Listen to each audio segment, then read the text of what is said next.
Bismillahirrahmanirrahim. Alhamdulillahi rabbil alamin. Allahumma salli wa sallim ala Sayyidina Muhammadin miftahi babi rahmatillah adada ma fi ilmillah salatan wa salaman daimaini bidawami mulkillah wa ala alihi wa sahbihi. Assalamualaikum warahmatullahi wabarakatuh. Kaum muslimin dan muslimat, teman-temanku yang dimuliakan Allah Ta'ala, alhamdulillah kita bisa bertemu kembali dalam kajian Kalam Nabi. Pada episode kali ini kita akan belajar hadis yang berkaitan dengan keutamaan istighfar, permohonan ampun kepada Allah Subhanahu wa taala. Sebagai hamba kita sadar diri kita ini tidak luput dari dosa, baik yang kita sengaja maupun yang tidak sengaja. Allah Subhanahu wa taala telah memberikan solusi bagi kita semua atas dosa-dosa yang bertumpuk-tumpuk dan bertubi-tubi kita lakukan, agar kita selamat dari keburukan dunia dan terutama keburukan akhirat. Nabi Muhammad SAW dalam sebuah hadis yang diriwayatkan oleh Sayyidina Abdullah bin Abbas radhiyallahu taala anhuma, qala Rasulullah sallallahu alaihi wasallam, man lazima al-istighfara ja'alallahu lahu min kulli hammin farajan wa min kulli dhikin makhrajan wa razzaqahu min haitsu la yahtasib. Rasulullah SAW bersabda, man lazima al-istighfar, siapa yang tekun beristighfar. Lazima artinya tekun. Setiap hari dia lakukan istighfar tersebut secara berkesinambungan.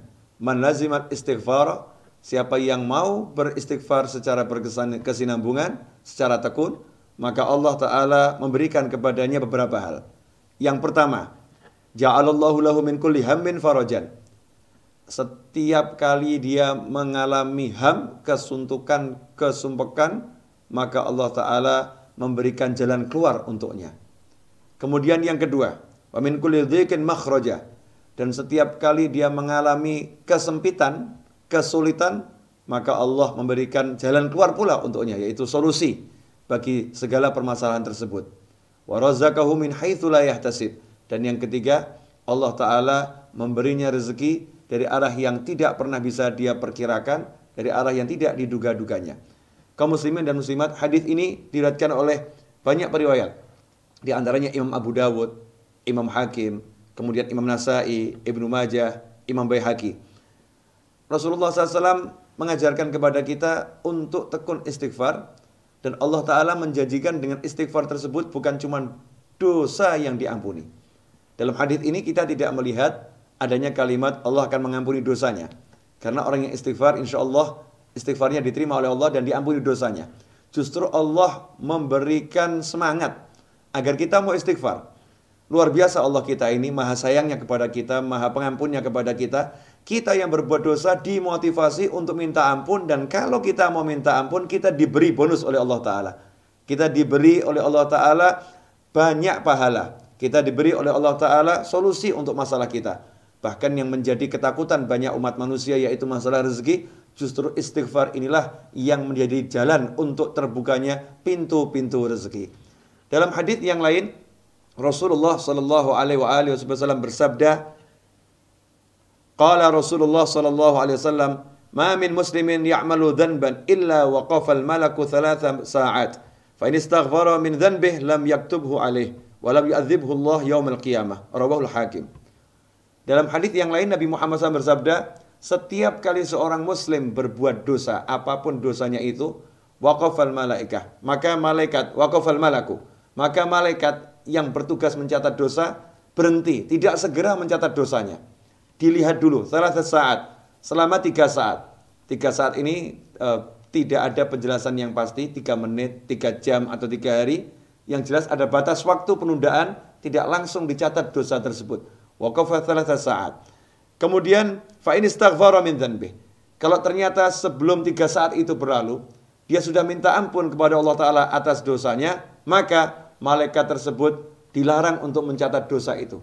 Malaikat tersebut tidak mencatat dosa tersebut dalam catatan keburukannya. Walam yu'adzibullah yaumil qiyamah. Dan kalau udah malaikat gak mencatat dan orang tersebut sudah istighfar, di hari kiamat Allah tidak akan menyiksanya karena dosa tersebut. Hadis ini diriwayatkan oleh Imam Al-Hakim dan dikatakan sanadnya sahih. Jika kita menilik 2 hadis yang telah kita pelajari di atas, maka kita bisa melihat betapa maha pemurahnya Allah Subhanahu wa taala. Karena itu tidak ada alasan lagi bagi kita untuk rajin-rajin istighfar minta ampun kepada Allah. Karena istighfar memberikan banyak bonus. Rasulullah SAW sendiri sebagai manusia yang maksum dari segala kekurangan dan dosa. Rasulullah yang dilindungi Allah dari segala keburukan. Beliau itu rajin istighfar. Bahkan Sayyidina Abdullah bin Umar radhiyallahu anhu menyatat, sekali duduk kami menghitung Nabi Muhammad SAW membaca istighfar sebanyak 70 bahkan hingga 100 kali beristighfar kepada Allah Subhanahu wa taala. Dalam sebuah riwayat disebutkan kalimat yang diucapkan oleh Nabi Muhammad SAW adalah Rabbighfirli wa tub alayya innaka antat tawwabur rahim. Rabbighfirli wa tub alayya innaka antat tawwabur rahim. Nabi Muhammad SAW membaca kalimat ini sekali duduk sebanyak 100 kali. Dan itu dihitung oleh sahabat Sayyidina Abdullah bin Umar radhiyallahu anhu. Kaum muslimin dan muslimat yang dimuliakan Allah Ta'ala. Nabi Muhammad SAW mengajarkan kepada kita semua umatnya agar dalam satu hari sedikitnya kita istighfar sebanyak 70 kali. Dalam sebuah hadis disebutkan suatu ketika dalam sebuah perjalanan, tiba-tiba Nabi Muhammad SAW memerintahkan kepada para sahabat untuk membaca istighfar, untuk beristighfar kepada Allah Subhanahu wa taala. Beliau bersabda, "Istaghfirullah." Istighfarlah kalian kepada Allah Ta'ala. Fastaghfarna, maka para sahabat mengucapkan kalimat istighfar, mohon ampun kepada Allah Ta'ala.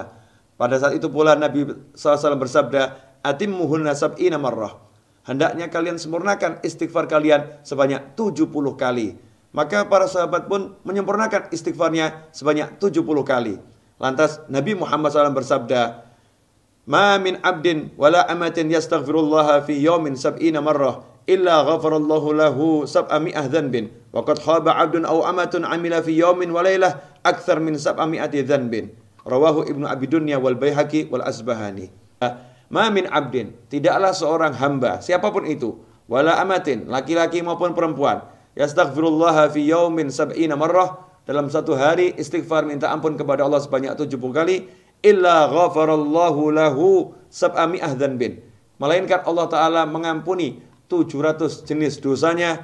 Wa qad khaba 'abdun aw amatun 'amila fi yawmin wa lailah, dan sungguh celaka seorang hamba laki-laki maupun perempuan yang dalam 24 jam sehari semalam dia berbuat dosa aktsara min sab'ami'ah dhanbin, lebih dari 700 dosa. Hadirin yang dimuliakan Allah, insyaallah tidak ada seorang pun dari kita yang berbuat dosa hingga 700 jenis dosa. Dengan istighfar 70 kali dalam satu hari, yakinlah Allah Ta'ala akan mengampuni dosa-dosa kita. Tentunya istighfar itu dengan kesungguhan, dengan permohonan ampun kepada Allah. Thalabul maghfirah, yang namanya istighfar adalah thalabul maghfirah, minta ampun, dengan sungguh-sungguh minta kepada Allah Ta'ala agar mengampuni dosa kita. Dengan lisan mengucapkan astagfirullah, hati mohon ampun kepada Allah Ta'ala. Semoga Allah Ta'ala mengampuni kita semua dan berikan kita taufik untuk rajin-rajin beristighfar kepadanya, sehingga Allah menjadikan kita sebagai hamba-hamba yang dicintainya, dan kelak kita kembali kepada Allah tanpa satu dosa pun yang ada dalam catatan keburukan kita. Wassallallahu ala sayyidina wa maulana Muhammadin wa alihi wasallam. Alhamdulillahi rabbil alamin. Wal afu minkum. Wassalamualaikum warahmatullahi wabarakatuh.